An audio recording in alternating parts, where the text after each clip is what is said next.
Recently, we have learned that the Jailer used to be the original arbiter of the Shadowlands that was banished, stripped of his power, and sealed within the Maw. However, seeing that Torghast and Oribos are connected by the same stream of souls, and obviously you can access the Maw right through Oribos, and both towers look eerily similar and are seats to two different arbiters of two different eras, could they have been one a long time ago? Is Torghast an ancient part of Oribos? Check out Gamivo, this video is sponsored where you can get almost any game, DLC, Shadowlands, and 2-month game time at discounted prices. Use code ORON for an even larger discount by clicking the link in the description.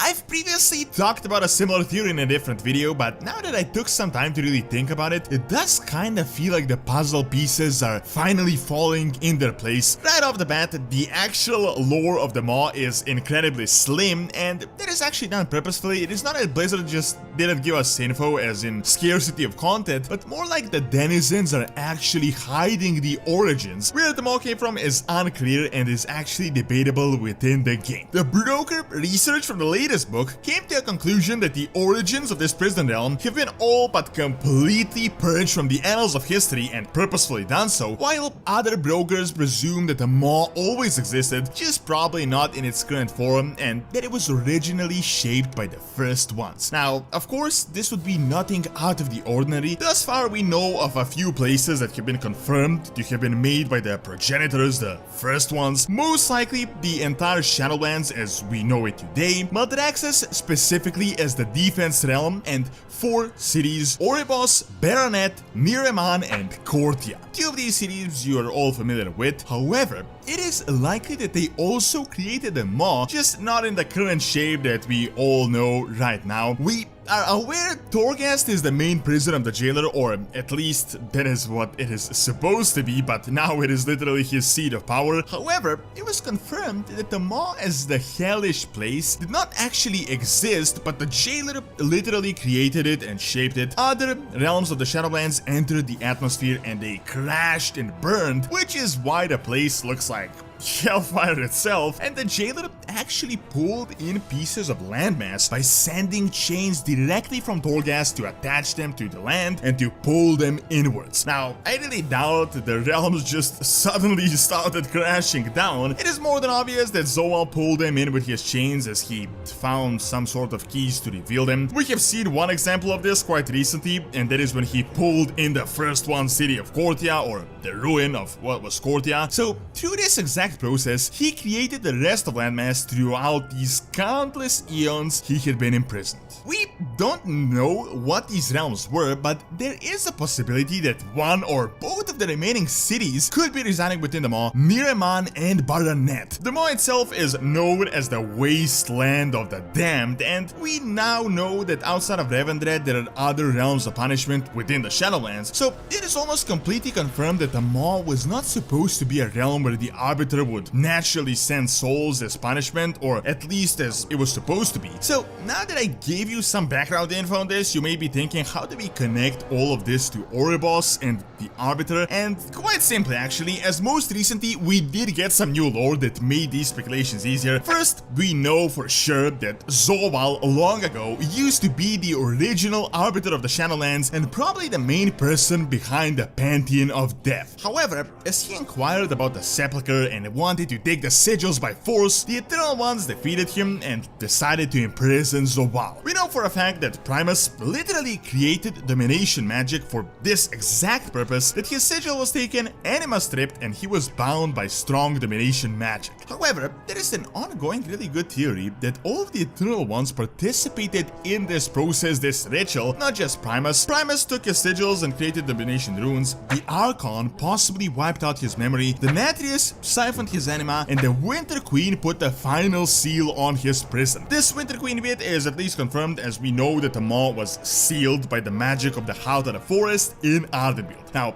keep this bit in mind, sealed, meaning that probably access was possible before the lock was put on it. Then with his sigil and anima, the computer arbiter was created, then the attendants and the entire mechanism began that recently broke down. However, how does this connect Oribos and the Tower of Torghast? Well, there are a few things that are incredibly suspicious to say the least. First is that they look similar, both are towers, this is the easiest one to see. Then both are centers of all anima and they're all connected as well. As you may have noticed, literally all soul streams channel through Oribos and then they travel to other realms. However, through Oribos you can reach the Maw and then the soul stream continues as the Gorgwa, the River of Souls, which travels through the Maw, channels directly into Torghast and the Sanctum of Domination, reaching the Jailer directly. Why this is currently the case is obviously explained as the Machine of Death broke and now everything is just channeling itself directly to the Maw. However, did you ever stop to think,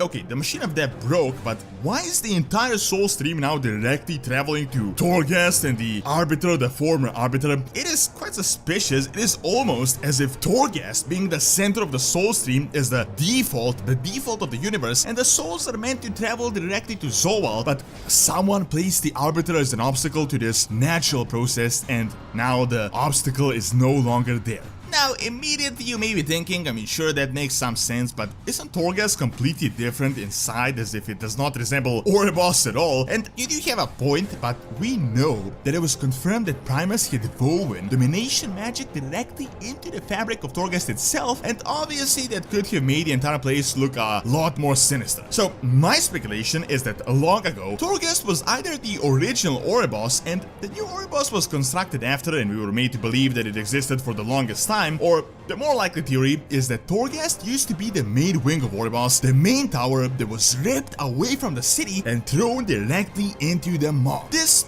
in itself would really be nothing new to Warcraft lore. Remember how long ago Helya, through magic, literally ripped apart the Ulduar and helped Odin create his Halls of Valor, which ultimately became a part of a completely different realm. Well, if a Titan Watcher managed to do this, then just imagine what Eternal Ones combined, or the First Ones, might be able to accomplish. So my thoughts are that Zolar was literally the fabric of death itself and that he could not be defeated or killed, very similar to the old gods on Azeroth, and he was naturally tied in with Torghast, so the only way to get rid of him is to split Torghast away from Oribos and place him in another realm that already existed. My other, a bit wilder speculation is that the Maw originally may have been actually similar to Sargeras and Mardum. Just how Sargeras imprisoned demons and then turned them into his army, the Jailer may have actually done the same. It is possible that the Maw was a prison realm for souls that could not be redeemed in any other realm, and then the Jailer was the worst one out of them, and over time he took over the entire prison and turned it into his own empire, and these prisoners he turned into the Maw Sword. Now, I know this is a bit outlandish and may be repeating the same storyline, but it would definitely make some sense. However, in regards to the first part of this theory, I do think it is highly likely that Zoal could not be split away from his tower, and therefore they had to exile him and his seat of power. Thank you for watching. Check out what is the next zone in 9.2 by clicking on the screen, and also check out Ronald's Academy for videos on real world history and science. See you next time.